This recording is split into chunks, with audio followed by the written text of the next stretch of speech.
Well, welcome to Ravensdale Bible Academy. Today we're looking at an overview for our Cornell Notes. This isn't a course, actually. It's really more an explanation of our notebook. Now, we do have a course called Plural Noun Proposition in which we discuss Cornell Notes in more depth. But this is just a quick summary on how to use our notebook because we want you to apply what you've learned in Cornell Notes by taking notes. We take notes all the time. We take notes in class from a lecture. We take notes while we're watching videos. We take notes while we're at church or studying the Bible. And so taking notes is one of those things, like everything, that has to be practiced. It has to be trained and it has to be learned. And what should you write down? Do you just feverishly write down every single word that you hear? Do you only write down like dates? Do you only write down bullet points? The point of writing the notes down is, well, one, in the exercise itself, just listening and writing down is a good way to stay connected, to listen to the lecture and to learn. But even more importantly than that, you want to use these notes most likely in a classroom situation or setting, because you're going to want to go back to these notes and study. Maybe you're studying for a test. Maybe you're condensing a book that you've read of 250 pages and you need to condense it down into, just kind of like, okay, what's the overview of the book? And you want that on 1 or 2 pages so that you can use that research to write a paper or to use it as part of your study notes for a big test. Well, Cornell Notes, as we've talked about before, and we have our outlines. And so, have an example here. You can see here just kind of the outline structure where we draw the line down, we draw it across, we have kind of the bullet points here, the main ideas there.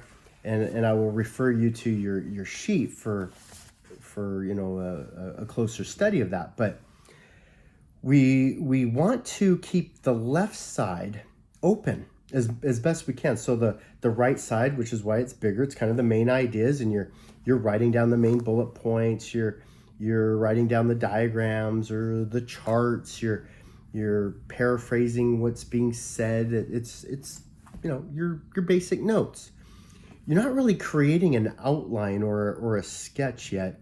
You really want to do that either if the speaker is telling you, like pastors might say, today we're talking about 3 key elements regarding the triumphal entry on Palm Sunday. The 3 points are A, B, and C, or 1, 2, and 3. Then you would put those on the left-hand side in the smaller column, maybe a bullet point, Roman numeral, and you can keep those separate. Those are your main ideas. Those are your real important, people, places.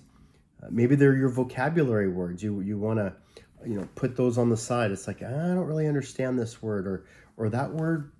I want to look into that a little bit, in more depth. You also may want to identify elements that you think might show up on a test, and so you put those on that other side so that it really stands out. Remember, with your Cornell notes, you're really just trying to have clear notes as you go from top to bottom that you can go back down to. I'm kind of going from the middle to the side and then down to the bottom, where on the bottom I know what's going to happen. I'm going to create a summary, or I'm going to create key questions that I still have. And so now I'm so used to using my Cornell Notes system, I don't have to wait till the end.